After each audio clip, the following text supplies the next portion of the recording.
में सनम।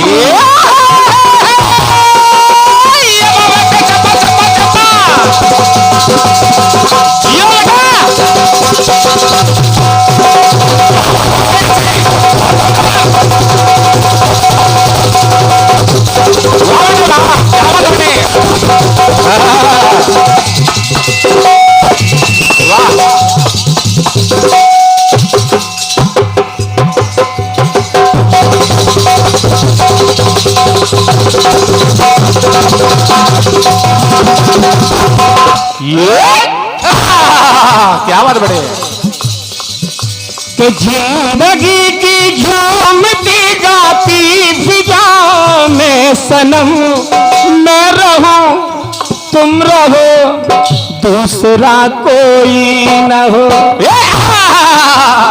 ना हो इसमें गैर की तन्हाइयों के भी कदम, और मैं रहूं और तुम रहो दूसरा कोई न हो, मैं रहूं तुम रहो दूसरा कोई न हो, मैं रहूं तुम रहो दूसरा कोई न हो। क्या बात है बेटे, क्या बात। आदरणीय राखी आजाद जी, मैं आपको सवाल नहीं दूंगा कि आप सोमवार को पूजन कीजिए या किसी महीने में कोई भी पूजन कीजिए। मैं केवल आपसे एक छोटी सी चीज इस गीत के माध्यम से दे रहा हूं, उसको केवल आप समझ जाइए। गीत का जवाब आप कहीं ना कहीं से जरूर लाएंगे। बिल्कुल बिल्कुल, पहले सुनिएगा, सुनिए।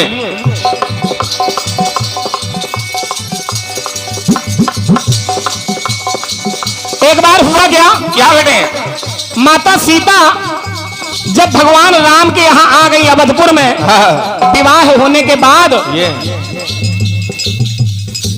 सास, जो तीनों सासें हैं माता सीता की, उन्होंने कहा कि हे सीता, आखिर तुम रोटी कब बनाओगी? माता सीता ने कहा कि हे प्रभु, मैं जिस दिन एक रोटी छुआई की रस्म होती है, बहू अगर घर में आती है तो रोटी छुआई जाती है। बिल्कुल। पहले दिन जब वो खाना बनाएगी तो सभी लोग उसको कुछ ना कुछ उपहार देते हैं। तो माता सीता ने कहा मेरी एक शर्त है, जिस ब्राह्मण ने आज तक किसी के घर भोजन न किया हो, मैं जिस दिन रोटी बनाऊंगी, पहला ब्राह्मण वो मेरे हाथ से खाना खाए, मेरे हाथ का बना हुआ, तो मैं रोटी बनाऊंगी। राजा दशरथ ने जब पूरे ब्रह्मांड में देखा तो केवल एक ब्राह्मण ऐसा मिला जिसने किसी और के घर खाना नहीं खाया था। क्या बात? उसका नाम है दशकंधर रावण। ये बात। जब वो मिला, राजा दशरथ ने कहा कि हे रावण, मेरी बहू की ये शर्त है, जिस ब्राह्मण ने कहीं भोजन न किया हो, वो अगर भोजन करे तो मैं रोटी बनाऊंगी। तो देखिए कहा क्या तो है निवेदन आपसे,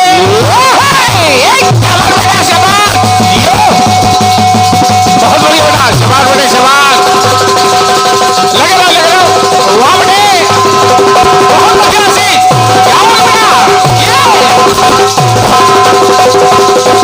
बहुत बढ़िया बेटा, शाबाश शाबाश।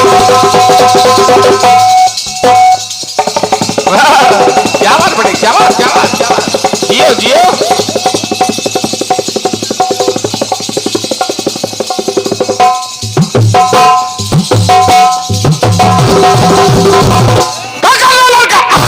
आराम से। रावण से निवेदन कर रहे हैं राजा दशरथ,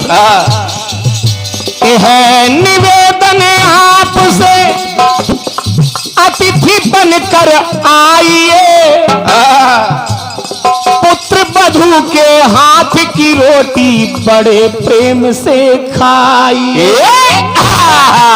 क्या बात बेटे? रावण ने कहा मैं खा तो सकता हूँ, लेकिन मेरी एक शर्त है। शर्त क्या है? क्या शर्त मेरी मान ले तो आएंगे घर तेरे हम। शर्त क्या है कि सीता से कह देना, जिस कमरे में हम भोजन करेंगे, मैं रहूं तुम रहो तीसरा कोई न। क्या बात बेटे? मैं भोजन करने जरूर आऊंगा, लेकिन सीता से कह देना रोटी बनाए और जब खिलाए तो मेरी शर्त यह है कि केवल मैं रहूं या सीता रहे, तीसरा उस कमरे में कोई नहीं होगा। ये बात शर्त मेरी मान ले तो आएंगे भोजन को हम, तो मैं रहूं और तुम रहो, तीसरा कोई ना हो।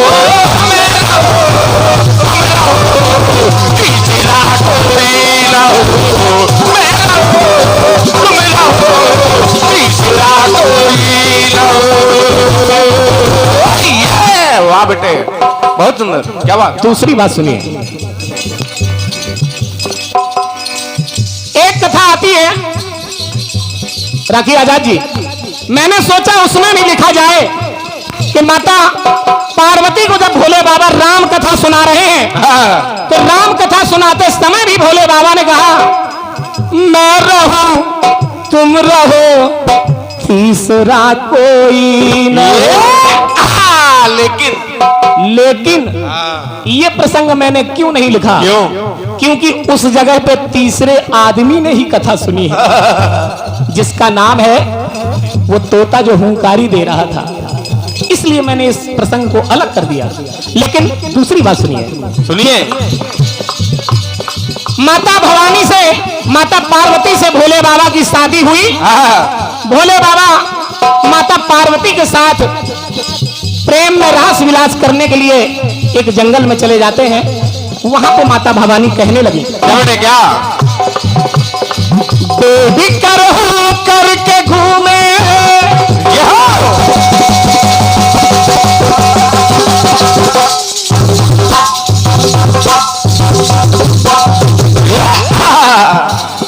बेफिकर हो कर पशु पक्षी हो मगन सब घूमते।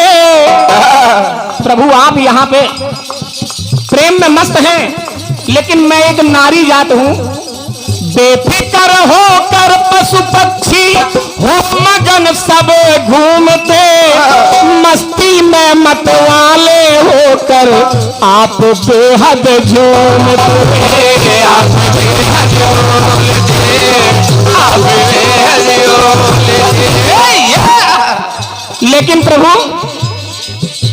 अरे ऐसी मर्यादा बना दो आए ना मुझको शर्म।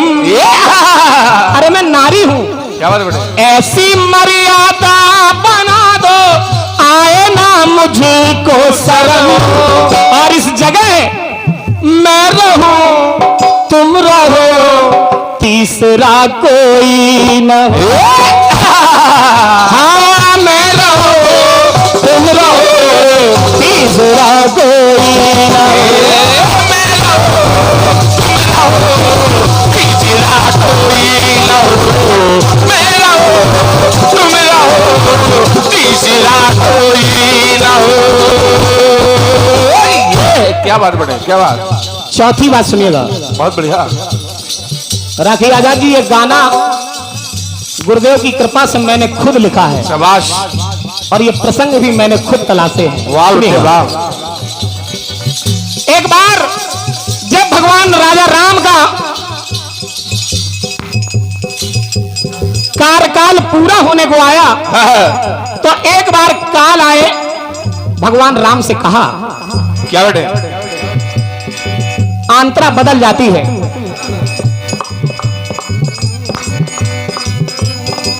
तुमसे अच्छा कोई कुदरत का नजारा नहीं। तो सुनिएगा, सुनिए। आपके दर्शन हुए रघुनाथ कृपा कीजिए। और कृपा में करना क्या है? क्या बेटे? कुछ समय एकांत में, कुछ समय एकांत में हे राम मुझको दीजिए, हे राम मुझको दीजिए, राम मुझको दीजिए। लेकिन प्रभु राम मेरी एक शर्त है, मर्यादा रघुनंदन रखना, आप हैं ज्ञानी परम। एक बात का याद रखना, क्या कर बड़े कि मर्यादा रघुनंदन रखना, आप हैं ज्ञानी परम। उस कमरे में मैं रहूं तुम रहो, तीसरा कोई न हो। मैं रहूं तुम रहो, तीसरा कोई न हो। मैं